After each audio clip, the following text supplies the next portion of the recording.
in, welcome in. Welcome in. Welcome in. Welcome back to Do It for the Story. I'm Morgan. And I'm Stacey. Cheers. Cheers. Cheers in you with my Diffs mug. Yeah, you didn't want to use the crystal? I do want to use the crystal. I have it over here, but I'm just really enjoying. I made my drink hot today, and it's hot. You know, I think it's because that fall. I know. I have a cold drink, hot drink. You know what's funny though, when I say the fall temp, I think, we live here, so maybe we're used to it, but family that was down from New York, from the city, was like, oh my gosh, it's still summer here. And honestly, I didn't really think about it, but I thought it is definitely warmer here than up. I don't know though, because it's been, Linz and Coos, it's been warm in New York. They were in shorts this week. Yeah, sorry, this was like a week to 2 weeks ago, okay. But still, even when we're in the East Coast flux where it's like fake fall, faux fall. Now we're in fall, but and we haven't had anything that's like truly chilly. It was 80 degrees this weekend here, or just shy of it. I'll take it anyway. So I'm dipping my toe into fall and warming up my drinks. Love it. So yeah, we also today. We, after our recording sesh, we're going to go have a little neighborhood Sunday dinner to celebrating our girl, Elise. Happy birthday. Cheers, cheers, cheers, cheers, cheers. Consistent top listener and huge encourager and supporter of the pod. And can you flip your mug? And, yep. And show her the other side? So this side is Diffs, and this side is School's Out. Go. Elise's company. If you're a parent, Google it. You need to know. Yeah. Might not be in your area just yet, but it's coming to you. Be on the lookout. You want to be on the lookout because this thing's going to be big. Activities for kids. It's literally the saving grace.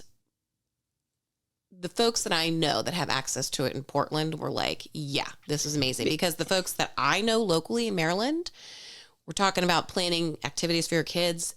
And think of the hell that it is to plan summer activities. Summer camps, yeah. Literally, I see women online that I'm connected to, like in my friend and acquaintance circle, posting like, hey, let me know if I put this Excel sheet together. Let me know if you want, because that's how hard it is. This takes all that work away from you, my friends. So we want to thank School's Out for that, because that's something that I know Morgan can't wait for that to be in Maryland. Oh, that's awful. It's awful. A spreadsheet. It's terrible. It's stressful. I think of just snippet tiny conversations I've had with work friends that were like talking about in March. Yeah, because everybody has the same issue. Yes. And that's the thing now. It's like, not to go down the rabbit hole, but I think that all the time with sports and, activities. I'm like, man, how do you do it in the summer? Everybody works. It's incredibly hard and it's incredibly stressful, and it's moms and dads on huge group chats texting each other. Can you do carpool? Can you do whatever? Can you save me? This literally organizes that for you too. Like, it's insane. Okay. It's insane. Well, we're going to have Elise. We'll need to have Elise on when she's ready to talk about it and spread the word. Oh, we've hyped it. Cool. Yeah. Well, so exciting. But so we're going to go over there later, which will be a nice little ending to a great, beautiful fall, seemingly like summer. Fall weekend. Yeah. Still water girls. I went paddling last week after work. Chef's kiss. Beautiful sunset. Beautiful, warm. I wasn't there, so the photos. You're not even like, it was the perfect paddle because you're not even that sweaty. It's great. But anyway, well, so should we kind of just, let's dive in. Let's dive in. Let's dive in head first. Topic of today's pod, we were talking about, well, why don't you tee it up? Yeah, I'll tee it up. So for those, maybe there are some new people here, but for those that have been here since the beginning, our first episode, Racists and Bigots, you can't sit with us, I should say. Racists and Bigots, you can't sit with us. We just got a ton of incredible feedback, and not only from like everything from like, I'm so sorry that those things happened to you, but also to like, wow, you really opened my eyes. Would love to hear more of this. Like, I really appreciate learning from you. And that was the thing that I think that overwhelmingly for me that we heard repeatedly was I was able to receive the information in a different way because you all were being very vulnerable and telling stories. It wasn't, I feel like, and this isn't, I'm not blaming or pointing fingers or anything, but I feel like there can be a lot of content around race that feels like it's, you know, it's really targeted towards someone, or you're really, you know, this is what you should think. And this is how, this is what it is. And I'm telling you, and versus being super vulnerable and just saying like, understand this is why it is, because this is literally what happens to someone when you treat them that way. This is how it feels. It's it was our personal experiences that we were sharing. And like you're saying, sometimes people might think you're being talked at rather than we're talking and sharing a story, that they're being invited in to listen and to gain a perspective that they otherwise would not have been able to gain just from hearing someone being like, you know, if I went on Instagram and was like, it was so fucked up today that, you know, someone said, what are you? Right. And that was that, like, fucking asshole. You know, you're like, right. Okay, well, they just wanted to know what you were. And I think it's exactly. And onto that, it's when you say it and you, even if you explain it, but if you add real context, if you can add a story behind it, because you have to understand a lot of microaggressions, and we'll give the definition for those that aren't aware of what a microaggression is. But I think a lot of microaggressions, it's called a microaggression, right? Because oftentimes it's not like someone is meaning to hurt you. You know, there's the intent is not to tear you down or, you know, to make you feel less than. It does make you feel that way. But I think that's the part that I think is, it can be a hard pill to swallow for both folks, the receiver and the aggressor. Right. And sometimes the aggressor, like you're saying, why it's a micro, sometimes that's just your, you know, your unconscious bias. Yes. And people don't. So let's take a pause. Yeah. So a microaggression, and again, so like Morgan, what she just explained of the feedback that we got, people having more of an impact because we're sharing the story. So we'll read what the microaggression is, but we also decided in this episode, we want to tell our stories, but it's almost like we wanted to tell our experience that coincides with one of the more, what we crowdsource the internet of what are more of the, let's call them like the top 10, top 20 microaggressions. Yeah. And those categories. And then from that, Morgan and I kind of went through a list of like, here, we got an easy story for this one. We got a story for this one. And that way, if we're adding our stories, our context to it to help paint that picture, give it detail. And again, it's just like anything. It's like reading a book without detail. It'd be really boring. It wouldn't give you the impact. It wouldn't help you if you were studying and you had a little way to, you know, like a little trick to remember that thing. So hopefully it'll help people to think before they speak, to analyze what they've said. And also in other situations where you're not maybe the one giving the microaggression, you also can call it out. And then we talk about be that ally to say like, hey, I don't know if you meant to do that, but what you did was. Yeah. The other thing I want to add in too really quickly is I think after George Floyd's murder, especially in the 2 years after his murder, there was a lot of conversation around hate speech, microaggressions, you know, getting into the nuances of like what other people are experiencing. And the interesting thing to me is that even with that, I still, I mean, as we were going through this list, we were like, oh, we heard that one last week. Like, so, and I think that that's why I want to reiterate that you may even think that you know why you shouldn't say some of these, but when a version of it comes out of your mouth, that's where, to your point of, you're not really processing it when someone just tells you that's bad. Right. When there is no story or context behind Right. it. So we want to give that today, because if we're still experiencing it as biracial Black women, absolutely there are all types of people still experiencing these microaggressions. Absolutely. So I guess to kind of get started, so the definition of a microaggression, and this is, we didn't make this up. This is when we're going to just straight up go off the internet. Yeah. Look it up. So microaggression, a statement, action, or incident regarded as an instance of indirect, subtle, or unintentional discrimination against members of a marginalized group, such as a racial or ethnic minority. So that's, again, you're like, okay, I know what one might be. So, and we did, I will say, in the Racist and Bigots episode at the end, we started to give some examples of microaggressions sort of in our own rapid fire, like kind of back and forth. And then we said, we'll come back to this actually and dig a little bit deeper.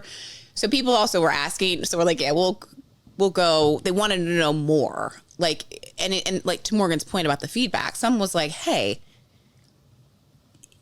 if I heard, or if other people in my place of work listen to your podcast, I know that would have hit harder, would have sunken in more than these boring trainings I'm getting at my corporate job or my job in X school system. Or we heard a lot of that. Yeah. Which is, and I'm not going to go off on a tangent on it, but it is so interesting that you say that, because, man, I think about, I had an amazing training that I took on my own. This had nothing to do with work. It was actually during COVID. I wasn't working. From Jennifer Brown, her consulting firm. It was phenomenal. And I went to her because I was exposed to her. She would host these weekly, during COVID, would host these weekly chats, and they were phenomenal, of like just giving space and exposing everyone to a new DE&I topic or individual. And so I was so impressed by all these conversations that I said, you know what? Yeah, I am going to take your course and spend my own money. And in that course, a big piece of it is storytelling, right? And they specifically, that's where I learned, you know, this isn't the oppression Olympics. We're not asking you to tell your story to hear that, like, your grandfather was a slave and now you know, have disabilities and your kids are like all the things. But more so to understand and relate to the fact that we all have a story. And hearing that story, if you can get vulnerable and hear that story, that's where the connections are made. That's where the understanding is made. Exactly. And so that, it hit home, like, for me, oh my gosh. And that's, truthfully, it was very easy to tell. I'm not that it wasn't triggering, but it was easy to record and speak about the racists and bigots you can't sit with this episode, because I had that in the back of my mind of like, tell your story. It's healing for you, and it's going to be helpful for other people. So, Right. No, I love that. And I do remember her courses that you were taking, which, as you're saying it, I'm like, I don't know if everyone was looking, I'm shaking my head like, Morgan's taking, if only every company was hiring Jennifer Brown. Let's just put it that way. But also it's like, you are a woman in multiple marginalized groups taking the course, you know, which is always my thing with DE&I at work. Not to tangent, but I always am like, I'm living DE&I. I can always learn.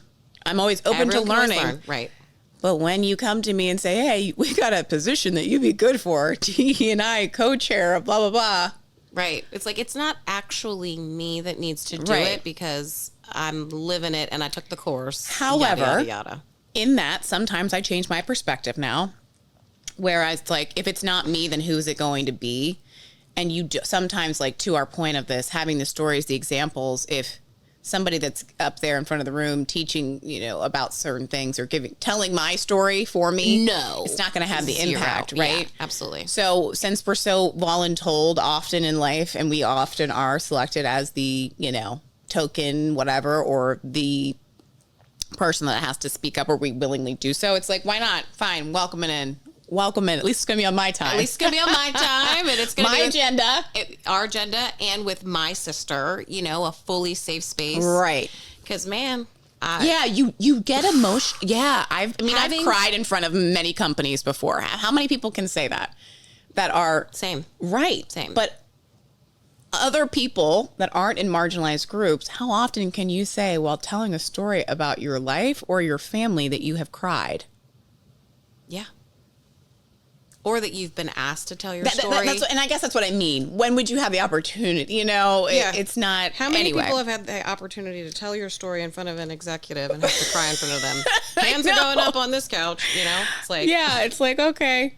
But so you heard the definition of it, of what a microaggression is. So we'll just get into it. And I think the easiest way, like you said, we teed it up with every day. We could probably, whether it's happening to me personally, or I witness it happening to someone else in a marginalized group. So that's what's important too. We'll share some of those stories too, as being the ally, right? But the biggest one that comes to mind, if someone said to me, what's an example of a microaggression? Well, and I say the biggest one because especially if you are, at least, again, I'm speaking from, and I've talked to many other friends, people in our network that are also biracial Black people and biracial people. What are you? Where are you from? Mm-hmm. It's like that one. Nothing surprises me, but that's one we always will get. And even I remember, it doesn't matter where. One time I was walking down the street in Washington, D.C. I was by the Foggy Bottom Metro, and I had someone say, excuse me. And I'm like, yeah.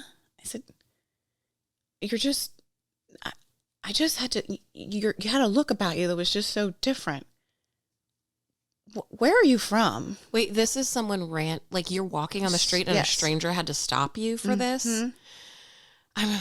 I mean, that's probably happening because I'm such a mental suppressor for survival, not going to lie. Yeah. That if that happened to me, I probably would have forgotten it. But if that isn't so telling that a stranger can fucking walk up to you and say that in a nod. Yeah. And I was so, it's DC. I'm like thinking someone's going to ask me for directions. Or half the time I'm in my ignore because somebody's like coming up to you doing whatever.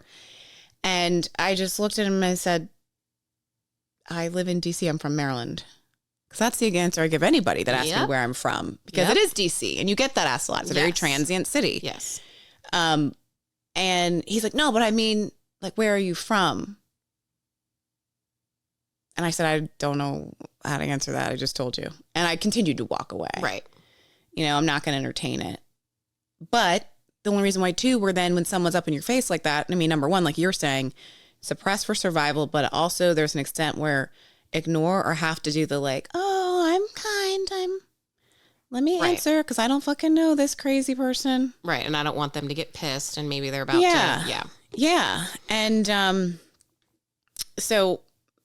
Well, the other thing about that one, too, is like it's exactly like you just said. It's the where are you really from, which is the follow up. And it's so interesting. You said that about, especially for it's so common for biracial folks and, mixed folks, however you want to identify. But it's funny. I've heard that too from Hispanic and Latin friends that are like, because they have that skin like us. That's, it's not white and it's not black. It's like they get it constantly. Yes. Of like, well, where are you really from? Yes. And it's like, and now understand if this is someone that is a friend of yours and you're having a conversation about family and background, that's not what we're talking about. And you have to, and I say that because I just want folks that maybe are like, I don't know, you don't have a lot of interaction with minorities or marginalized folks, etc. There's a time and a place. There's a time and a place, yeah. And the thing is, though, too, I don't think I've ever had someone that I would consider a friend ask me, where are you from? Because that's already naturally come up in conversation, what my background is and who I am. But yeah, I mention that because I am aware that there are, this pod could reach a wide range of folks. And I'm not talking to you, the person that happens to end up having a deep conversation with their friend who does have a black dad and a white mom. And that conversation is like, yada, yada. This is like, and I think too, what I want folks to understand is, because I guess if you've never had that experience, someone might be like, well, why is it that big of a deal for someone to want to understand, especially in that way, like you just explained, someone saying, you're so beautiful, you're so attractive. Like, what's so wrong about that? What's so wrong about that is that my skin tone, the majority of the time, is not a bonus, is not something that is praised. We've talked about this on here in many different ways, of being of being told like, you aren't wanted here. And so to hear, oh, you look a certain way and I have to know the background. That's my business. What you're all about. Exactly. Is like, no, it's not your business. That's my identity. It's for me to share when I'm ready to share it. And I say that because I feel like I could see how someone who is from Ireland and someone, said to them like, oh, you have that beautiful red hair and beautiful freckles. You remind me of, my grandma Riley. Are you Irish too? I could see that person being like, well, I would never be offended by that. That's because your white skin and your red hair is not a negative. But it's also like, even just to add to that, like even when I was saying the question we get asked, that everyone, I don't know, I shouldn't say every race, but like, again, on the biracial side, the what are you, where are you? It's like implying that I'm lying. Yeah. It's implying that I'm not from where I said I'm from. And it's like, what, I can't be from here? Like, because I do think, like, to your point, this was in DC. DC is transient. It wouldn't be weird for someone to also be like, oh, where'd you live before this, to say another country, right? Mm-hmm. But I also, in DC, you remember that too, we would get people. I remember one night specifically us being out and this guy was like, oh man, look at the Brazilian girls that just walked in. And we ignored it. And then I've heard that before, multiple times, guys being like, I've never been with a Brazilian girl. I'm like, and you still haven't. Mm-hmm. Like, I'm from here, Yeah. And so there's that part too, where, especially for us, I think, where then it gets offended because, I mean, we grow up, like we said, I mean, in Racist and Bigots, like a white town where we were the only black family. So we also got that where people were like, especially when we were older and we were coming home, and whether we were at like the local watering hole or, where there is a college town there, people are like, wait, you're from here? You're not from Emmitsburg. Mm-hmm. It's like, well, why do you think that? So we get it everywhere. Yeah. Is what I'm getting at. You can't. But anyway, should we? Yeah. I just had to add that. No, yeah. Honestly, it's just interesting, even like sitting here talking about this, because it's just making me think too, because it's like, it isn't just about the whole Maryland thing and identifying the exact country that you originate from. What I think that it really is the underlying question behind the question. I think I would actually almost stomach it better if, rather than saying, where are you really from? If someone was just like, I would love to know what race you are. Because that's what you're asking. That's what you're asking. It's like, you're so nosy. And the thing is, you don't really want me to say, well, I'm the ancestors of slaves. So Right. Then they'd be so uncomfortable. That's what I'm saying. I'm sorry I asked. Because I can't, what do you want me to say? Right. I originate Then from it's too, Africa. oh, well, that response by would way be of too slavery. much. You know, that's too Right. much. You can't mention slavery here. Right. So it's like, dude, you're asking the faux question. The real question would also be offensive, but I actually think it's more fucking annoying for me personally to ask a bullshit question. Mm-hmm. Because that's what you're doing. It's like, don't pussyfoot around your shit. No. Just own it. Right. And no, that's a good point. And then the other, on the, like we talked about, it's not just that we witness it happening to other people and are obviously more aware because we know and we can see it when it's happening. Oh, we've all been in those situations where especially if it's like a wedding. I'm just making this because this is a big one where, I've been at weddings where maybe the majority of the guests are white. You're looking around and you're like, I see you. I see you, other only Black guest or minority guest. And you're just like,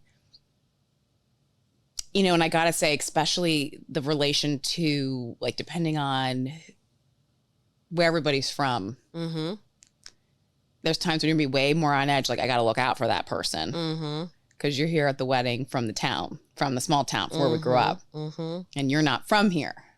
So it's giving get out vibes.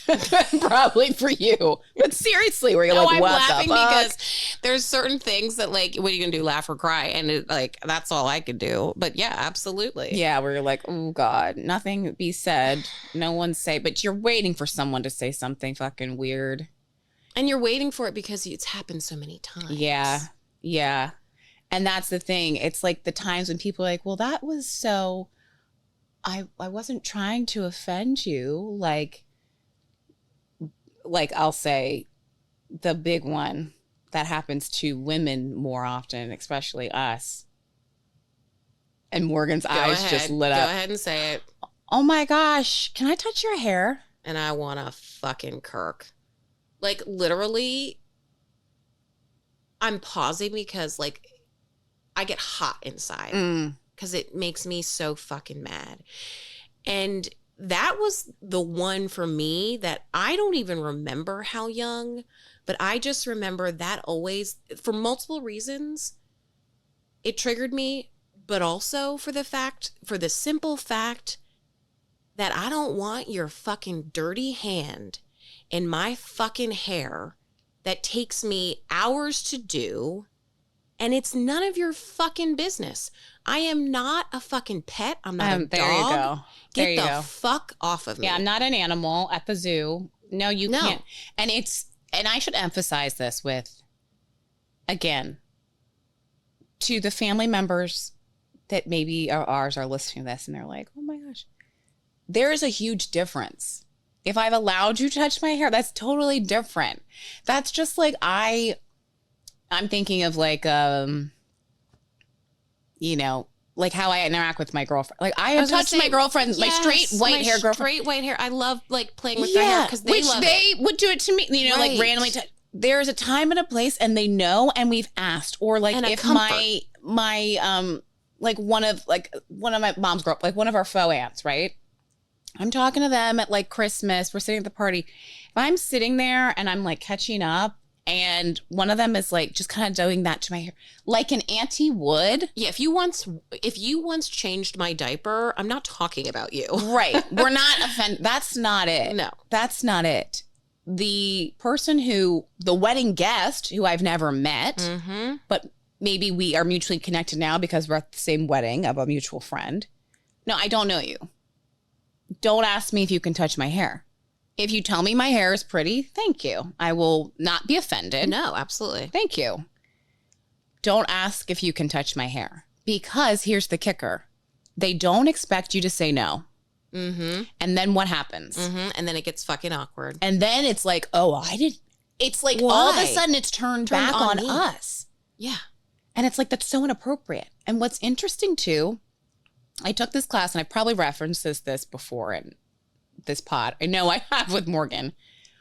I think one of the most valuable classes I ever took in college was a nonverbal communication class. Absolutely. In that class, as in the intro to it of learning about body language, they also talk about different types of touch. And I remember it so clearly. For everyone, and very intimate touch is considered like shoulders and above. Mm-hmm. Like you're touching someone's shoulders, neck. And think about it. If you're at a party, you're with coworkers. Are you ever touching somebody? No. You may be like, if you knew somebody really well as a coworker, friend, an arm around someone, if you were drinking at a bar, you are never going to touch someone's neck, someone's face. That's not someone, like we were saying, is like an auntie. Like a family member. Exactly. Family, your parents, your sisters, we get it. Family. And even with that, there are still boundaries. Yeah. When I say family, I mean like your like intimate. You have given your intimate, close circle who we are yeah. saying approval of. Yeah. And so, and like you're saying, you don't remember what age. I mean, it starts where, and I don't blame kids. And we've talked about too in other episodes, we're very lucky to have a lot of friends from childhood. I'm talking 5 years on. Some of my girlfriends that are listening to this and were like, I always play. Yeah, we were 5 and 6. You did. We were little kids sitting at, on the rug at reading time. But you're not the ones I'm scolding that were using me as the like, oh, your hair. We didn't have that. It was like Stacey has curly hair. You thought it was pretty, just like I would play with your hair. But the unasking is just crazy. This one's crazy. I was dating this guy one time and I wasn't even dating him for very long. And I got introduced to some of his friends and, one of those deals where we're at a bar, kind of whoever, some of my friends will be there. And one of his friends' wives at the time, she says, I love your hair. I'm like, oh, thanks.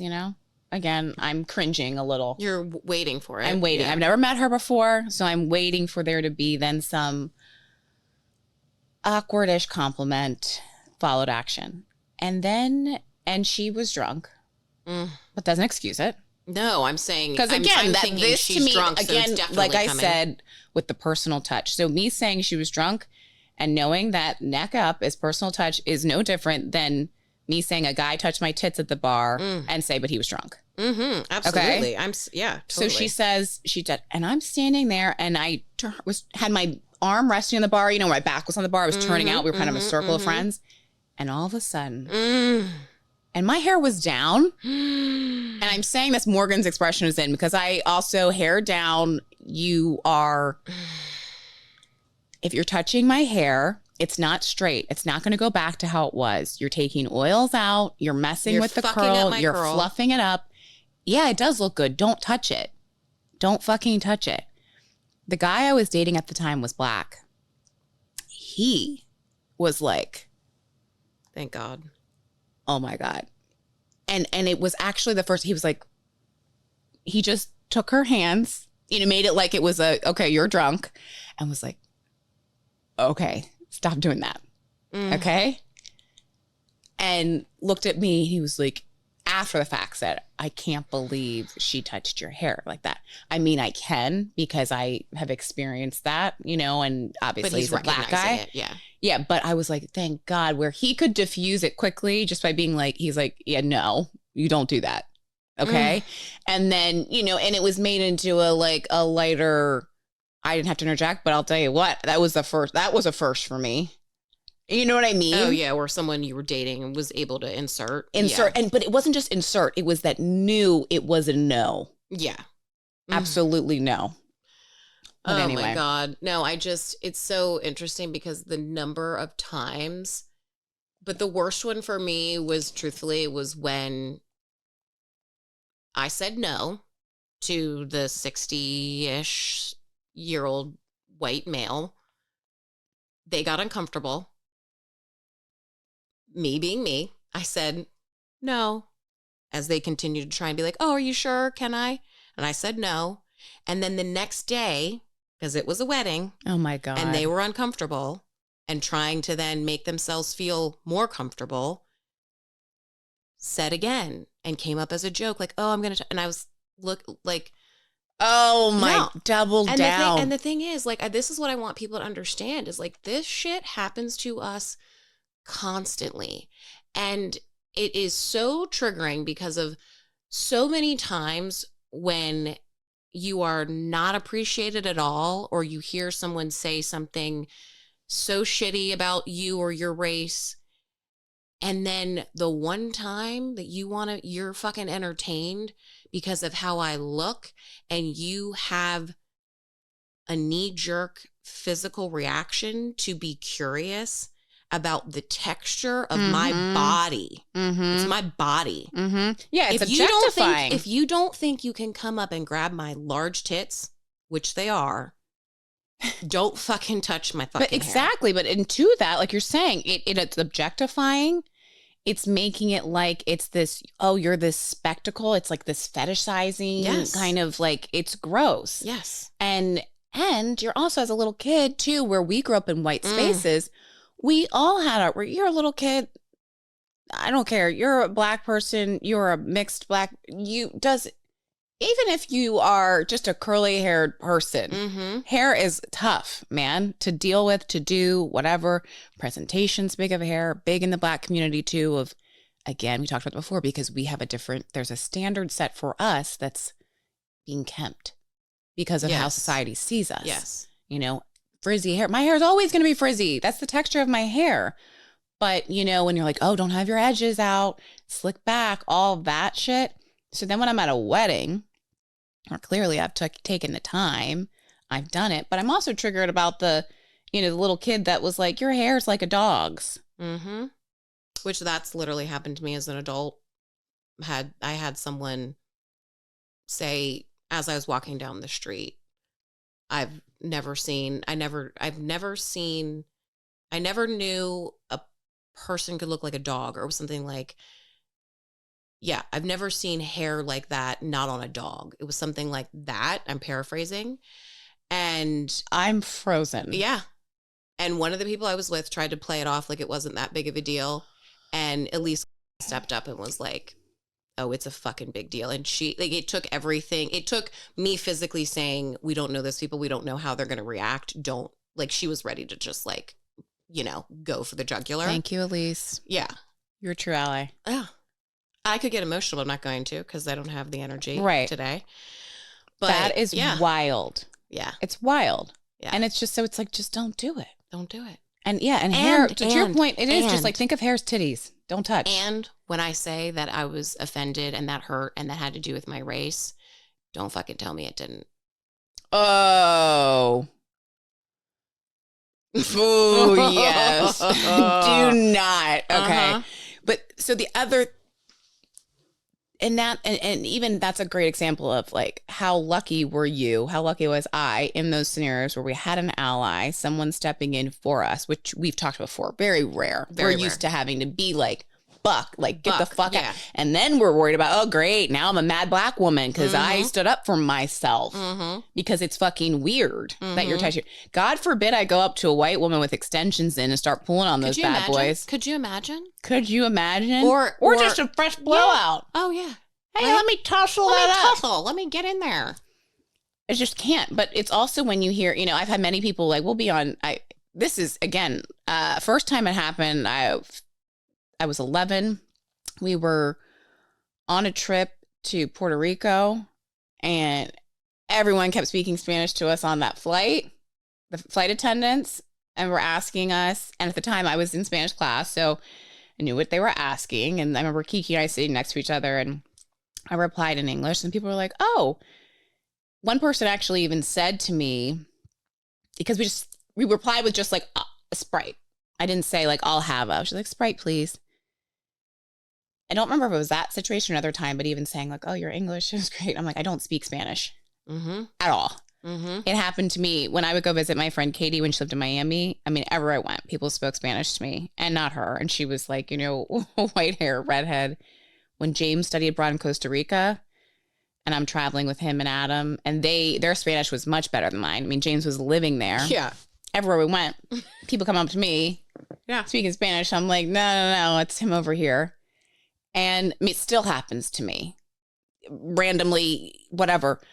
But in those situations, it also makes me think of, again than what it's like. And I work with a lot of people in my career where English isn't their first language. And then it's like you're suggesting when you say to someone too, where English isn't their first language, like, oh, you speak English really well. Mm-hmm. It's like, that's. Go ahead. Sorry. No, I'm saying that's like suggesting that it's like, oh, good for you, good job. And I hear it too, like in different situations over the years, again, with work. I was in one situation with a work meeting one time. And again, it was like external customer and someone that I work with. And this guy was straight up like, oh, sorry, I missed it. And we were playing it off like, oh, it must be like a Zoom issue. Glitch. Glitchy. Couldn't understand. And he's saying this about the guy I was working with. Like, oh, I can't understand. And he's saying, and I was like, oh, hold on. We both paused, me and the colleague, like thinking it was a connection. So he starts, my colleague starts talking again. And the guy's like, I can't understand you. And I repeated back what I heard. So I said, is it? And the guy was like, Stacey, can you hear me? Like, are you good? And I said, yeah, I heard you. You asked for X, Y, and Z. And I explained, like, me, I rattled off in detail what it was. And this guy came back and was like, it's not a connection. I can't understand you. The balls. And he said it like that.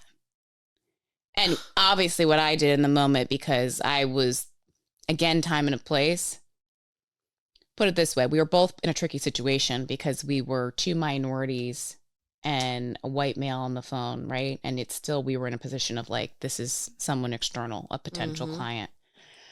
And what I didn't do, and I felt bad in the moment, was not going hard. I did say, I don't have an issue. And then he said, I can't understand you.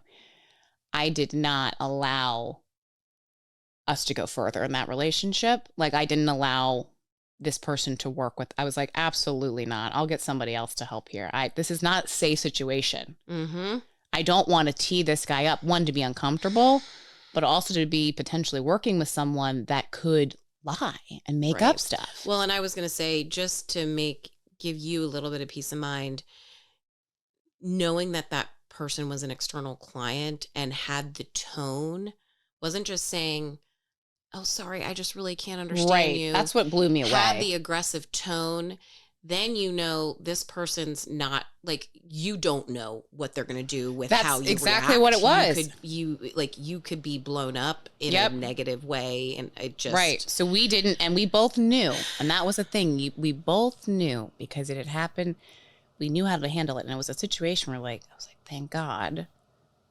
I was thinking, thank God it was me on the call as the colleague that was like, okay, I know what to handle it. And of course, I right away told my boss, I was like, hey, this isn't okay, because it was that kind of, you want the coworker to be supported, but also like, this can't continue on. Yeah. And I can't imagine what it would have felt like to be in that coworker's shoes, because I already know what it's like as a Black woman to be judged for how I speak and how I look at work, because I'll follow up with, here's another. I mean, all these are cringe. I was going to say, yep. But we get this one a lot. And this is another one where I can't tell you how long I've been hearing it. And I remember people saying it about Dad. You're so articulate. Mm-hmm. Mm-hmm. When you say that to someone, it's implying that it's unexpected that someone of their race, ethnicity, background can speak like you do, or what you think is being educated or eloquent. Right. And it's funny, it happened to me once where, I remember when it happened to us when we were in high school. One situation where we were meeting a friend. We had made a friend from outside of school, outside of our community. So it was definitely like, me, you, Morgan, Kiki, this person was having like a little party at their house. So it was the first time we were meeting their parents. So they didn't know us from school. Mm-hmm. So it wasn't like this family knew us. Mm-hmm. And so we meet the parents, blah, blah, blah, blah. Next day, friend is like, oh my gosh, my mom thought you girls were so great. She was just like, oh my gosh, they're so well spoken. And we're like, so well spoken. And truthfully, because I think we did grow up in white spaces, but we grew up in such a small town, everybody did know us. I didn't hear that. No, yeah. If anything, everyone knew our name. Everyone knew our name. And also, like, that was not something I really heard to us kids. But so when she said it, it struck this chord where I was also reminded of, remember when people asked, like, is your dad a doctor? Yes. Yes. When we were in elementary school. Yeah, elementary and middle, because especially when we'd interact with kids that we didn't regularly go to school with, but through like sports and stuff that went to other schools. Right. Wait, is your dad a doctor? Like, because it was so surprising that like if a black man speaks that way, they must have like higher ed education. To them who weren't around other black people, but like we said before in Racism Bigots, other than the black people they saw depicted as characters in TV shows, as people in the news, in the media, which again, where we grew up being, our local news was DC and Baltimore. So yeah, and fucking think about it. When even at that age. At that age, when the mayor... who's the black person, and maybe you won't immediately think of it, but who's the black person on TV that speaks like we're speaking right now when we were kids? Cosby. And what was he? A doctor. And what was Uncle Phil? A lawyer on Fresh Prince. Like, it was always like, if you aren't living in poverty, then you fucking picked up your bootstraps and you became a lawyer or a doctor. Yep. And like, that was it. Yep. And so even when that mom said it to us, I'm like, it was just like, because microaggression, I didn't know the term. There wasn't a term. We didn't have the vocabulary for that. And this is, again, like I was saying, we hadn't experienced it a ton, but immediately it's making me click to like, you're your dad a doctor? Da, da, da. Yeah.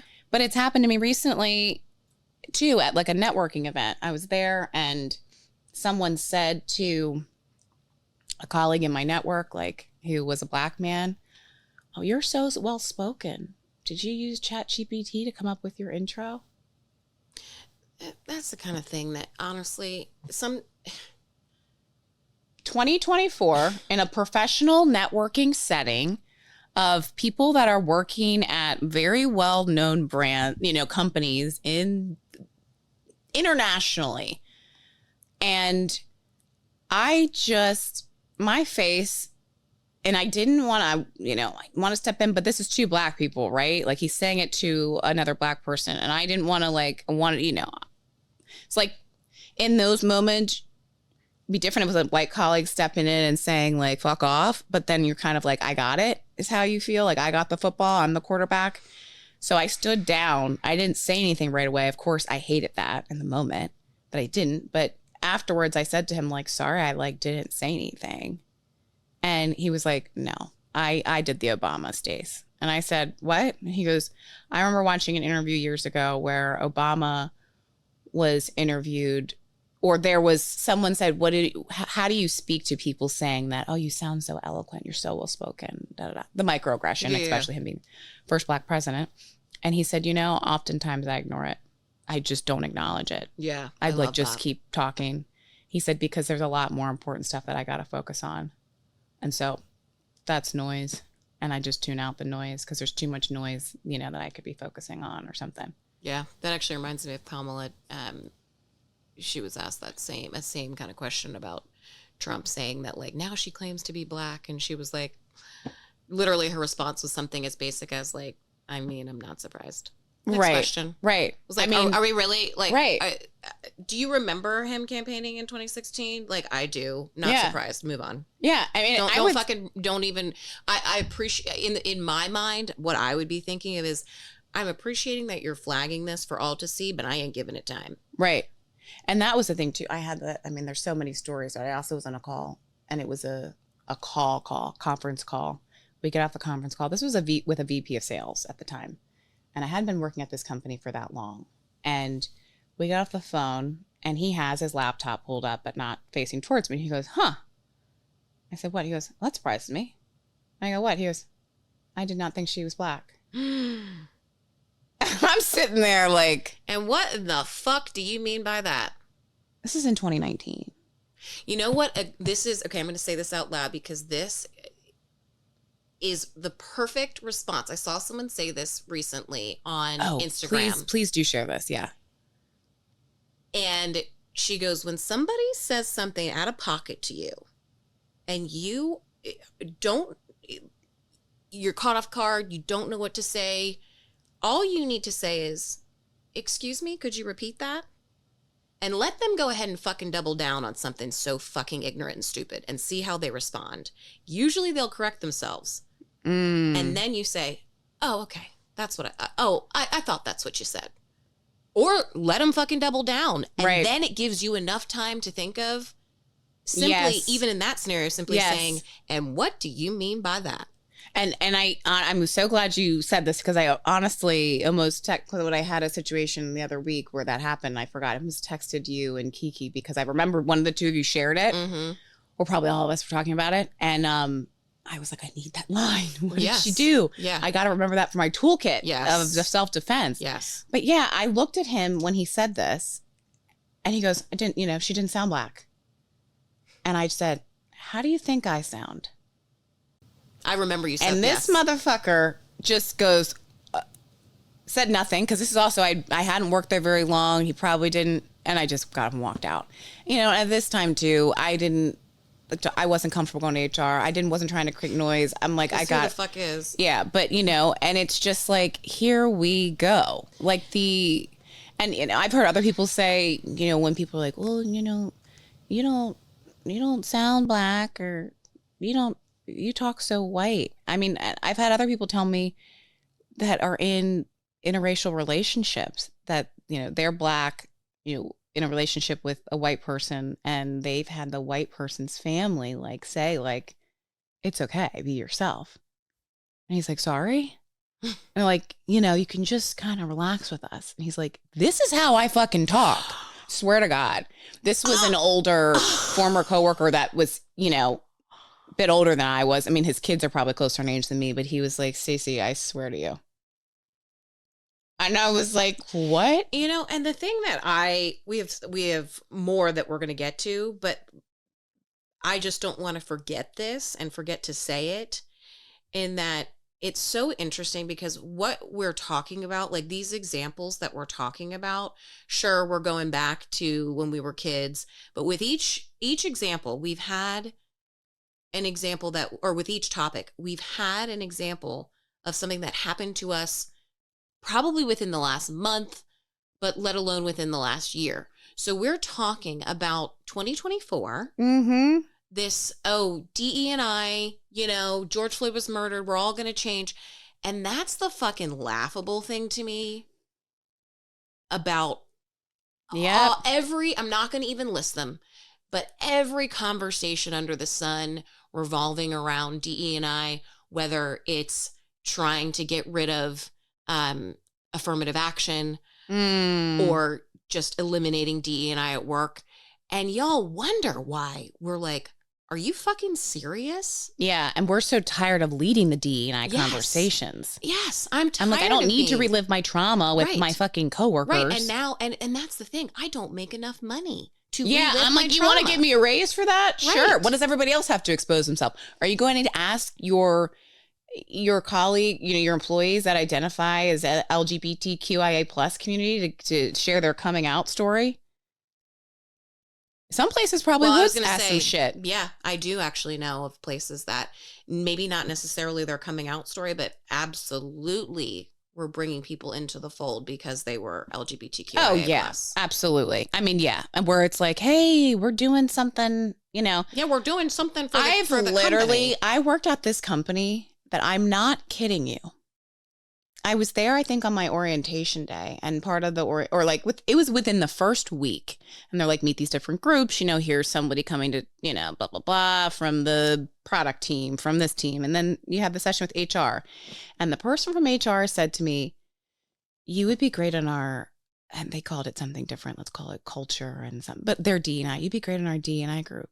And I just said to her, I had said nothing. Yeah, you didn't say you were interested. I did not say I was interested. I didn't ask questions about, do you have a D&I group? I didn't bring up anything.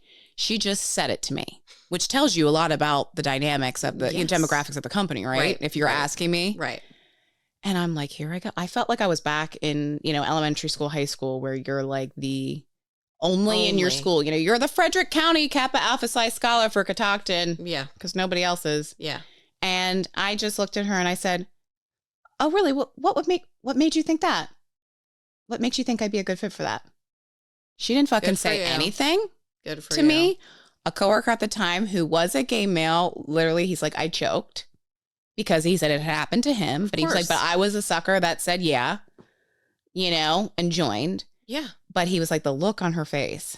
Yep. And again, this was now me how many jobs in that I now have the courage, I have the confidence to just be like, I'm done with this shit. Yep. But anyway. Oh, Lord. Moving on.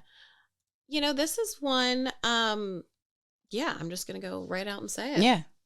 I don't see color. Oh, colorblind? If you're legitimately colorblind and you're wearing an outfit that's unmatched, if you don't know what's green and red Christmas decorations, okay, you don't see color. Otherwise, you fucking do. And okay, first, let's start there. Yeah. You fucking do. That's a fucking weird thing to say. And what a mind fuck it does to kids that are of color. It really is. It's weird. Because that's what it is. It's it makes you feel guilty or something. You're like saying that. Like, I'm on your side. I don't see color. We don't see color in this house. You've had parents say that. You've got it. I don't even, like you said, pushed them down, but going to people's homes for the first time, especially in high school, and then the parents are trying to be overly friendly in a weird way, maybe parading you around, showing you off to other people in their family. Mm-hmm. Look how beautiful she is. Mm-hmm. I'm like, am I a show pony? Mm-hmm. Why am I the only one out of the 15 kids here that's being paraded around to the extended family? Well, don't worry about that because they don't see color. Right. But no, let's, in all seriousness, let's unpack it. Yeah, unpack it. Here's the thing. First of all, I want you to fucking see my color because it ain't easy. And so you better fucking recognize it. It's not easy. Do you know how hard it is to find a foundation to match? This is two blended tones. I was going to say, these are two colors. You should see me and the girls at Sephora. We have fun. We have fun trying to color match me. But anyway, that's another topic. But yeah, like you're saying, it's like, what? What do you mean you don't see color? And, it's because it's that I wish I knew when that like token phrase came up. Ugh. But it definitely in the 90s. It was around then. It was so invented to be like we're all the same. There's no difference between me and you. No, there is a difference because no one's coming up to you wanting to pet your hair like a dog. Yeah. No one's stopping you on the street saying, where are you really from?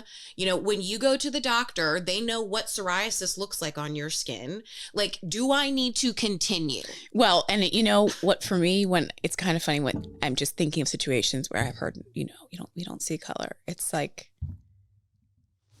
meeting parents. I'm like being triggered of conversation. We don't see color. And I'm like, that's fucking funny. Oh, yeah. I mean, I literally had a friend I'm like, that's you saying you don't want to talk about uncomfortable things. So like, pipe down, Stacey. You know what I mean? Fucking true. So fucking true. It's like you're trying to muzzle me. That's exactly how I felt when I had a friend say that exact thing. Like, oh, we were talking about race, I think, and I don't remember how, but this is someone that I love and close with, and talking about race, and they said, but I don't see color, and this is a person that interacts with every type of human you can imagine because of their job. And I'm thinking to myself, motherfucker, you better see color. Because God damn it, like our experience is different, and you need to understand that. Yeah. This is not easy for me. It's not easy. It's like whether it's a doctor's office, your therapist, your job, your new job. Like, I mean, the new school that your kid's going to, and you're now the soccer coach, like all of these things, believe me, I know you're fucking seeing my color. So when you say that you don't, you are completely dismissing me, and I am highly offended. Yep. I was just took the words out of my mouth. You are dismissing my racial and ethnic identity, among other things, and you're like, but that's how I have felt as an adult in situations where I'm like, oh, okay, let's sweep it under the rug. We're not going to talk about it, because I've been in other situations then where it's the opposite, where I have literally had one of my friend's girlfriends be like, let's talk about race. Or her dad. Like, we were in a conversation already. And I just laughed because I wasn't offended. It wasn't out of the blue. But I, like, to your point, I appreciated him just being out with it, because obviously someone that's saying like, yeah, let's talk about it. It wasn't in this like attack mode. It was me being like, yeah, I'm safe here, because he's wanting to learn. That's what it was. And that's what it came up. I don't remember the specific topic, but it was a learning conversation. Right. But yeah, it's also like, and I made the comment earlier about, being at the birthday party in high school with the friend's mom who's parading me around to the family of hers, and oh, look at Stacey, where it's embarrassing because I have other friends there, I'm with my other friends that are like, and also my friends that like know me and are like giving me the what the fuck eyes, like, what is she doing? And some people may hear that and they may be like, well, she was saying you were pretty. And she's parading you around. But you're also you're implying that like my beauty is a spectacle that's not typically maybe associated with my race. Well, and that your beauty is your pass. Yeah. Right? Like your beauty is your pass to belong. Exactly. Here. It was a lot of things. I'm like, what is going on? It's my pass to belong. It's like, or it's not typical, or you want to show that you have a Black person here in the community. Did you know that? Are Black people here? Because this family also just happened to be not, whatever, doesn't matter. But it's like, I don't know. So you're guessing, then you feel weird. And then it's also like when someone kind of recently had said to me like, you have the best of both worlds. You're like, oh God, that was you and your sisters have light skin, and it's like you still can have, you have like the light skin, light eyes, and the freckles. And I'm like, I have the best of both worlds? What do you say to your friends that are Black? Or the people, what? Like, and I didn't mean that. I meant not biracially Black. Right. Like, you're implying, again, I'm like, I don't need to colorism is already a thing inside the Black race. I don't need to deal with you projecting the reason why we have colorism. Right. Or that like I'm better or I'm lucky. Yeah. Like, oh, like you never know what they're really fucking you don't. In and you moment. Also are like, even if sometimes if it's like that vomit talk, right? Where it's just like, but I've experienced it on both sides. On the colorism side, when dating guys, I had dudes that I would go on dates, especially when it's like a first date or second date, and like they're like, oh, but you've got that. One guy said to me, he's like, you have, it's like, yeah, but you have that ideal combination. You got the light eyes and the light hair, like, and your hair. And I'm like, okay, and this is a Black man saying it to me. And I'm like, I can't win here. Because then if I go out with the white, this literally had happened. It was like, great. I'm so thankful to be married now. I love you, Joe. I'm off the apps. But so this Black guy says, oh, you're ideal. You're the ideal, you got the light eyes. First, I'm thinking, great. He's like fetishizing. Right. It's like this weird. I'm also like, this is weird because this is not a light-skinned Black man. Okay. So I'm like, I'm like, I don't need to be dealing with your trauma. I don't want to take this on. I don't want to be the fixer. That clearly there's a colorism thing going on here. And then of course I go back and I look at a lot of the other women that he's dated, or I ask, and I'm like, oh, here we go. I'm seeing a lot of lookalikes. I'm like, what? Oh, shit. You know? And then so you have that too, where it's just weird. And I also, truth for me at the time, I'm like, I'm not in a place to take on another man's shit again. I don't need to be a therapist again. No. But so you get it, especially the perspective of being a biracial Black woman person. It's also that. It's like, we're not saying all these stories. Yeah, most of them just happen to be coming from microaggressions from white people, but you get it across the gamut, you know? Yeah. Yeah. And so it's also, I don't even know. I mean, we could go on for days. I'm like, but it's like when you have to think before you speak. But it's also the think about it. I think that's like some of the best, it sounds funny to say, but even like the hair, we're like, think of these as my tits. It's like, you have to actually do some more learning. Like, that's why we're being vulnerable, because we're hearing it, and it's in places of our work. It's in social situations. This is not us just talking about where we grew up. No. This is not just talking about high school or elementary school. That's what I'm saying. These are things that... This is right now. I would guarantee like everything on this list, which we started with a list of 10 and we haven't even gotten like halfway through, absolutely has happened within the last year. Yeah. For sure. And then the other thing, I just have to say this one too, because I'm like, I'll just answer it, or not answer it, but I'll say something, because this question we've gotten a lot. When you are biracial, especially when you are single, or when you're just dating. So, you know, you're in the stage of life where you're dating different types of people. For me, I was dating, again, I talked about this in other episodes, where it was high school. I'm dated predominantly white people because I grew up in a 99% white, you know, town.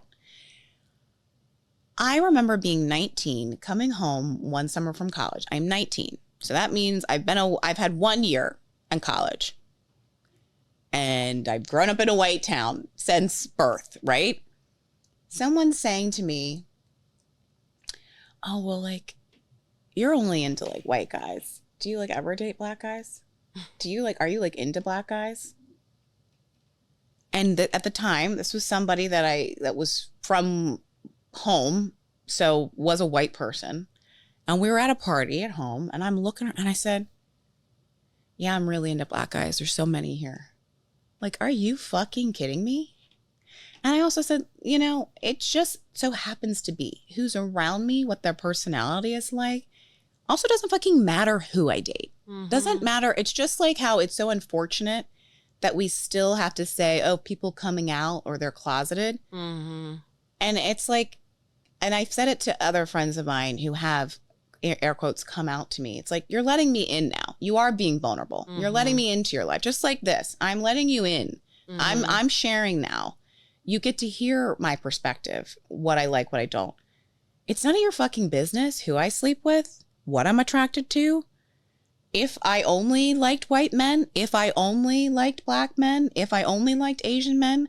But for those of you who are still so fucking interested, I've dated men from many different backgrounds, ethnic backgrounds, different religions, from different cities, towns, whatever. They weren't all just white. They weren't all just Black. My husband now is a white man. We align so fucking well.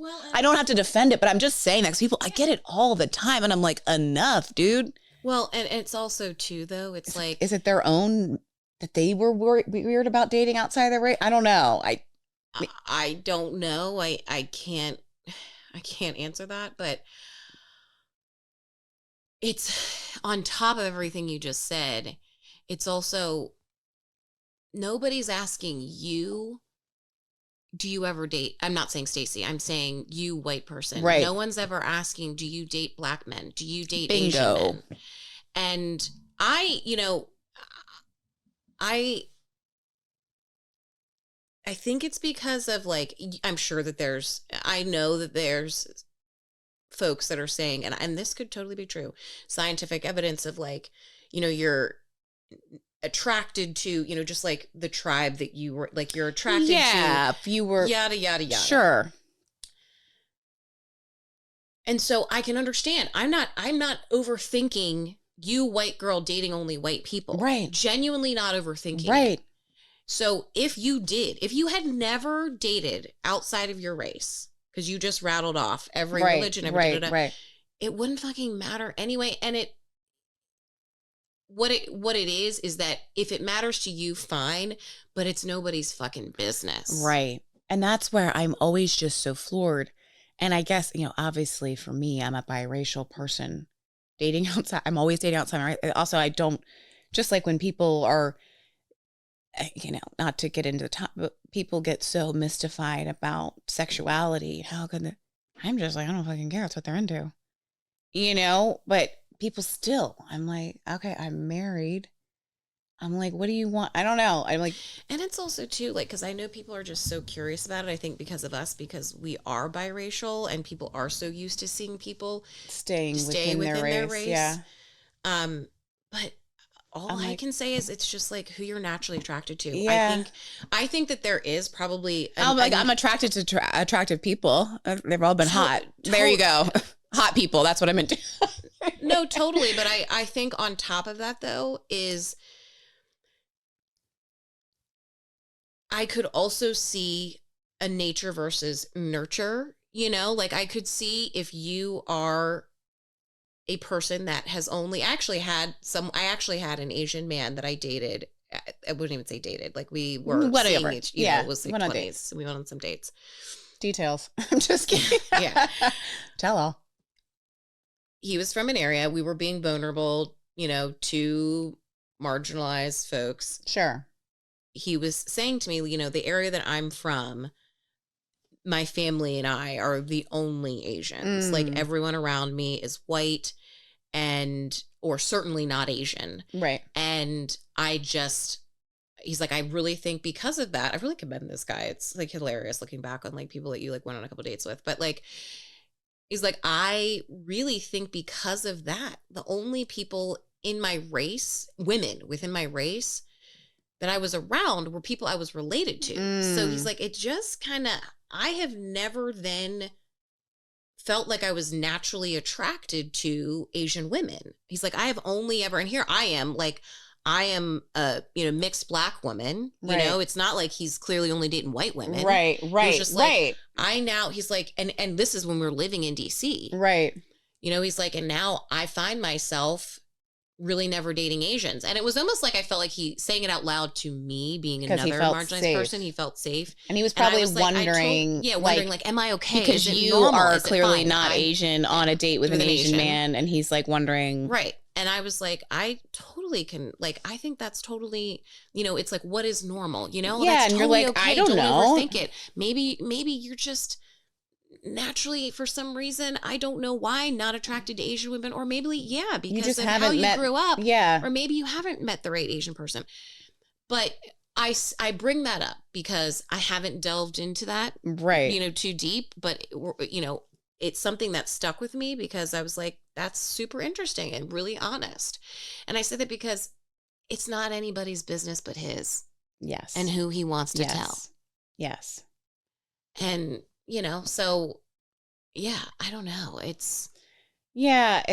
I think, like I said, we could go on. I think it's like, but those are the major areas.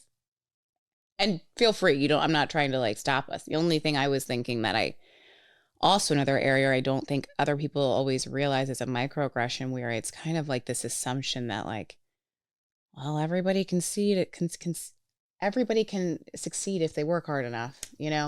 Oh, well, everybody has access to a library card. If you want to get internet, well, go teach yourself. It's like, okay. You're ignoring all the systemic issues, right? You're ignoring, like, someone saying to me, well, your dad could have gone to college and done something different.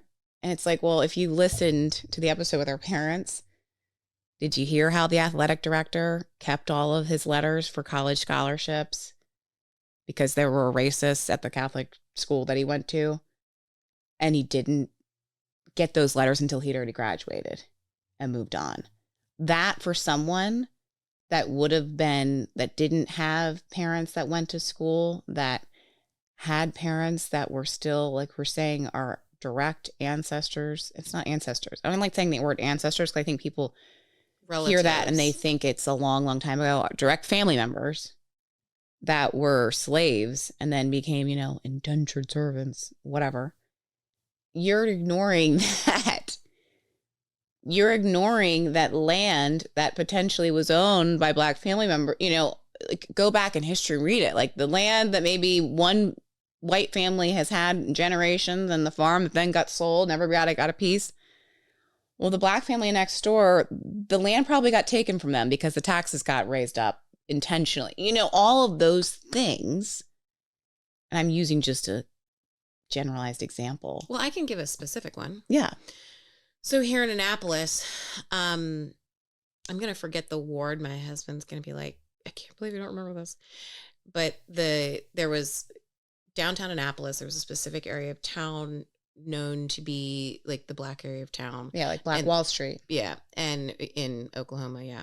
And there were also like Jewish businesses there, but it was like, that's ours. That's for us. Well, and again, JD, my husband, would know the exact year that those Black businesses were forcibly removed, taken over by this, like they're now city property, turned into city buildings, forcibly removed. And even some of the homes, right? They were forced out of downtown. They were moved over here into Eastport.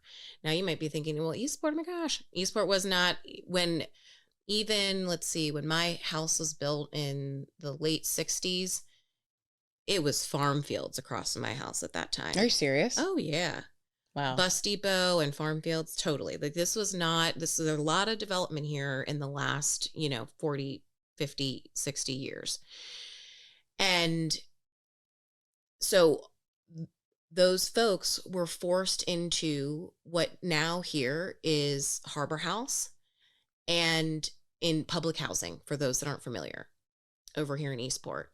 That public housing, originally, if I recall, it was meant to be a retirement community or an old folks home or something, yada, yada. They pushed the Black people here. So you're already realizing these people have their businesses taken away, their homes that they own taken away. Yep. They've been forced into public housing. Now you may be thinking, well, public housing's cheap, so I don't know. How bad is that? I'm not even going to get into the fact that the public housing isn't maintained. And I'm not even talking about right now, don't come at me, anybody. I'm talking about historically, that's just factual. But the kicker for me is that those folks that live in public housing, where those of us that have a mortgage, we're used to, you get a new job, you get a raise, or even maybe you're at the same job, you get a raise, you're getting fucking ahead because the bank doesn't call you when you get a raise and say, hey, your mortgage goes up. Guess what they do to people in public housing? Yes. You make more money, your rent goes up. So understand what happens there. If every time you make an extra dollar, you have to give that dollar away, you are permanently frozen in your situation. There is no picking yourself up by your bootstraps when you are being held down. When your boots have been put in cement, you can't fucking pick them up. And I'll say too, people that think, and this is something we should have JD on. Yeah, we really should. We should. JD, you're coming on next. I was shocked hearing about the cost of living. Yeah, the cost of living. The rent in public housing. My jaw dropped because it was expensive. And people, we will go there. Because there's a lot of, you will hear a lot of people talk a lot of shit. They love about to talk public about housing. It, right? And you will hear them say like, "Well, you're not supposed to be there forever. It's supposed to be a temporary thing." How the fuck could it be temporary if every time that you get ahead, you are pulled back in? Because guess what? They don't want it to be temporary. Yeah, yeah. So that I say that, and Morgan gives that great example. Because again, you hear it with politics and you hear it. It's like, oh, I shouldn't have to do that, or I shouldn't have to pay more. It's like Black families and got so much taken from us. you know, it's bad enough that we already were taken, you know, to begin with. That sets you back. This is not a long time ago. Again, we said it when our grandmother died. She was 102 and she was born in 1914. Go back and look at a history. Well, don't look at a history book. Go online because we all know depending on where you went to school, you won't get the history. But anyway, it's in this lesson. This school lesson today is like, yeah, the think before you speak. The also, like, again, we say it once, say it twice, and I'll keep saying it because I would challenge everybody. The next time you hear something, a microaggression, you hear somebody else say it, and you're in the room witnessing it, speak the fuck up. Challenge yourself. Like, you know, especially those of you who have kids and worry about all the worries that a parent might worry with a kid going to school. Think if your kid's getting bullied at school, don't you hope there's somebody that's sticking up for them? Mm-hmm. You get to be really confident. And I think it was so much easier for us. I hate it. I never was the one. I could not stand up for others. Yeah.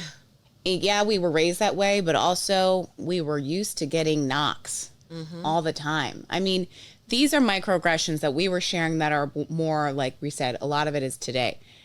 I mean, now I could go down the microaggressions about, you know, all the token ones everybody's thinking of. Oh, the black people eat fried chicken, watermelon, all that shit. That was high school for me. All the time, people that were my friends thinking it's funny to call me darky. It's funny to make comments about my hair, my body. It's funny to laugh at the other people saying it. It's funny to have your boyfriend say some racist shit, microaggressions about the size of my lips and all that. That's what people, I think, might hear as like, or assume, oh, that's microaggression. So that's why in this episode, we're like, let's bring it in for you to understand like what is really offensive as well. And, you know, hopefully you use it in your day-to-day to make someone's life day better. And also to teach your kids. Yeah. Because ignorance breeds ignorance. And I'll say I'm not going to go into, because I'm not talking about kids on this podcast and I'm not referencing mine. I'm just saying in general, like, it starts young. It still happens. Yeah, that's what I mean. Yeah. And be aware that, like, it's happening to us still. Yeah. But that's a good point, like you're saying. It starts young. Because even if you are the parent that's like, I feel like I'm having these conversations with my kid, it's like, school is tough. So when I go to school and I don't, you know, if I'm a white person and I look like everybody else and I'm like, I don't want to draw attention to make shit worse for me. If everything's, you know, simpatico, I might not be the person that's trying. I am going to maybe laugh along with the joke. You don't know how your kid's reacting unless they're telling you. Right. So like, do be having the proactive conversation about what it is to look out for them to be an ally. But do be asking and having those conversations. Like, do you ever hear people say stuff like that at school? Yep. You know, like, what did you do? Yep.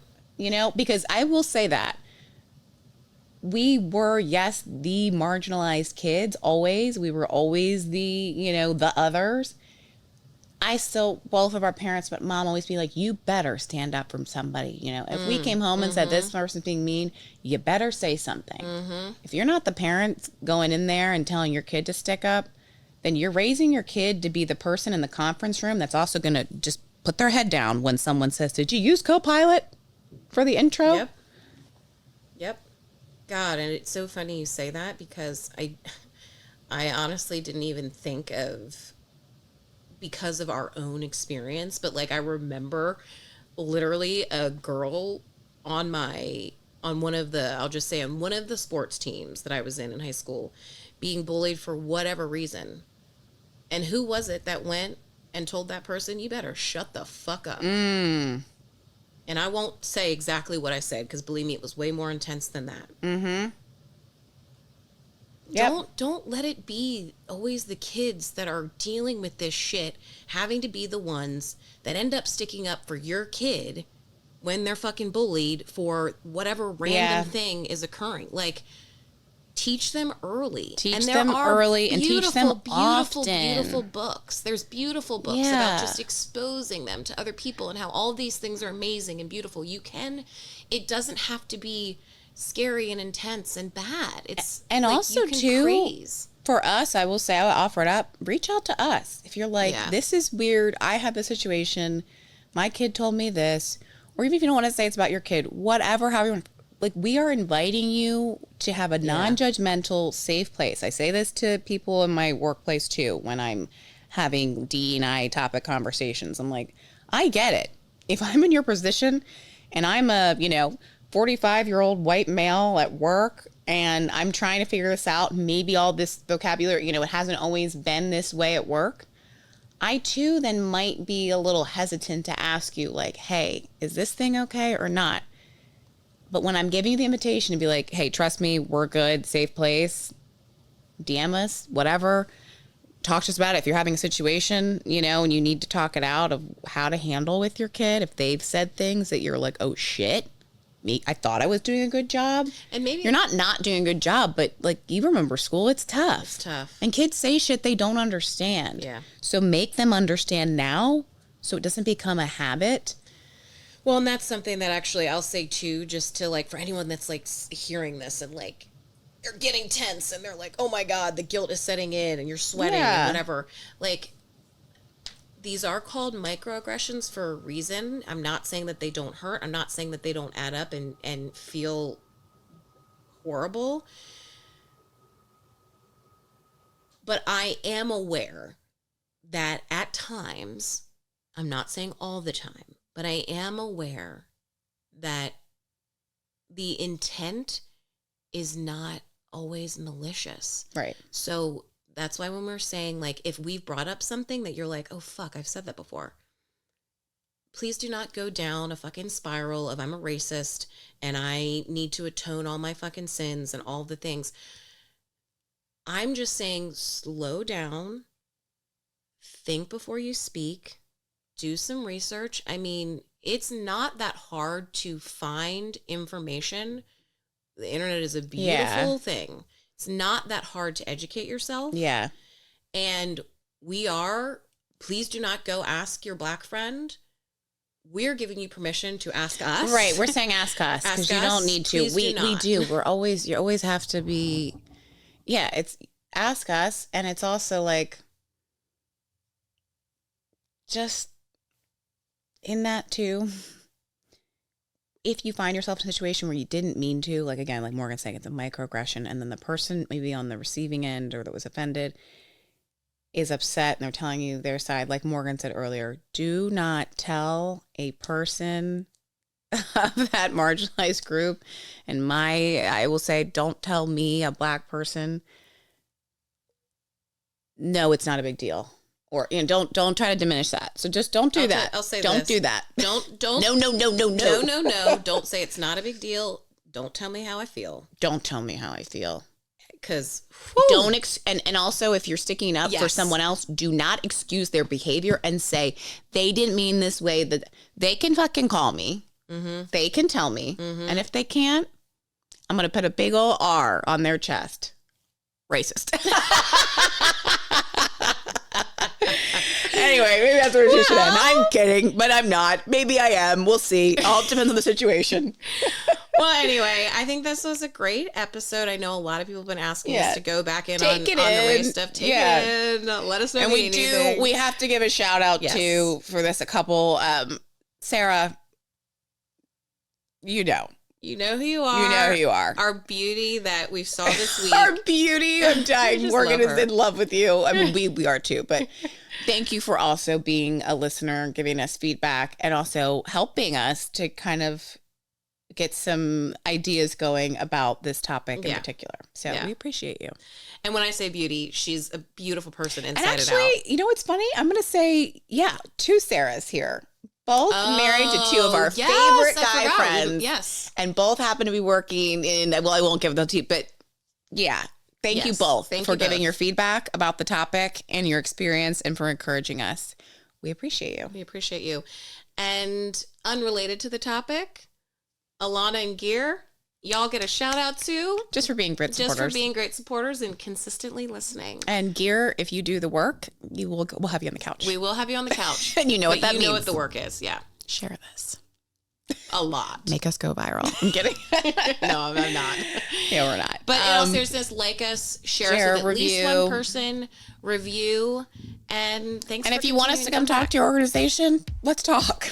Honestly, but seriously, we would. I would. For real, shoot us a DM. I 100% would. I would. Because it's like, look, if I've got to be voluntold to do it, I might as well get coin. Have a good weekend, everybody. Have a great week. Divas, well, diffs. It's Thursday, so have a great week. Weekend's coming. Divas, Jeff.